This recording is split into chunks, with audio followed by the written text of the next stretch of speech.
Dollars in New York City, launching vicious attacks on cops on a daily basis. Shootings have skyrocketed a whopping 86% compared to 2020, a record year. That was double the number of 2019. Here to explain more, Florida Governor Ron DeSantis. Let's start with the state of emergency and the oil and the gas shortage, Governor. Well, Sean, this is something that's a very serious attack on critical infrastructure in our country. This pipeline actually doesn't touch Florida, but it does feed into many of our gas stations. So we've declared a state of emergency. We're lifting restrictions to be able to get more fuel into pumps. But the Biden administration needs to take this seriously. Their initial response is, oh, this is a private pipeline, and just shrug your shoulders. This is important infrastructure for our country, and it could impact our economy greatly if they don't respond. 5 things I think are needed for voter integrity and confidence. Voter ID, common sense. Signature verification, I think that's common sense. Chain of custody, it's got to be sacrosanct, and we keep an eye on it. Cleaning up voter rolls, and the law of statute says partisan observers can observe both sides. I think that ought to be maintained and respected. It wasn't in 2020. Your thoughts? Well, Sean, we're very proud of what we did in Florida in 2020. You and I have talked about it. We counted 11 million votes by midnight, very transparent, and people had confidence in the results. At the same time, I don't believe in standing pat. We go on offense. We look forward to heading off problems. Fact is, we can't have ballot harvesting. It's prone to fraud. We've got to have voter ID enforced strictly. We're doing that in the state of Florida. Another thing we did, which is very important, we banned these third-party private groups from spending millions of dollars to actually administer elections like Zuckerberg did. They call them Zuckerbucks. We have banned Zuckerbucks in the state of Florida. So we're proud of what we did in 2020. We believe the strength of this package is such that we're going to also be strong in 22 and in 24. How come your schools in Florida? Now, I remember interviewing you early on when the pandemic struck. You used every state agency and you instructed them to protect the elderly, which you have a very high elderly population in Florida. That turned out to be the wisest decision of any governor in the country.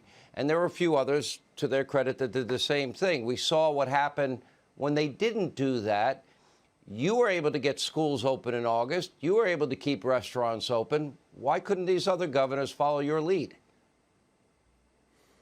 Well, I think they embraced failed policies, Sean, which last March and April, okay, this was a new thing. But, man, the data came in by the end of April, and they should have reversed course. They didn't.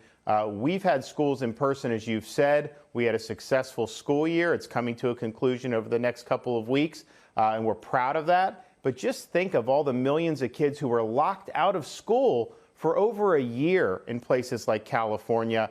That is going to have ramifications for our society for years and years. And I can't tell you, Sean, every time I go out, someone will come up to me and say, thank you for keeping us open. You saved my job, or you saved my business. And we know if we were in other states like California and New York, I know my job would be gone, or I know my business would be gone. So we're proud of the success that we've had. We obviously have more to do going forward, but the damage of those lockdowns are going to reverberate in this country for a long time. Yeah. Your support for the police. You know, it was kind of refreshing to see one state at least recognize the hard work that they do every day, something you can afford. How is it all these states have, less population even than your state, but you have half the budget size that they do and better infrastructure? Just trying to figure out the math. Yeah, and you don't have a state income tax. And New York has over twice the budget we do, and we have millions of more people than they do. And so we're proud of the way we've managed it. It's given us an ability to do some things like provide these law enforcement bonuses. Sean, they have a tough job. They were treated horribly in many parts of the country for the entire year. We've stood by them in Florida 100%, but we also recognize this was a very challenging year. So this is one way for us to say thank you. Another way, the bill that you mentioned, our anti-rioting bill, provides additional support for the police. And it says very simply, if a local government tries to defund law enforcement, the state of Florida will veto that. We will make sure law enforcement's funded. And if people are rioting, if they're damaging property, attacking police, they are going to go to jail, and we're going to stand by the men and women in uniform. You might be seeing me more often in Florida, in case you've been reading in the news. Just saying.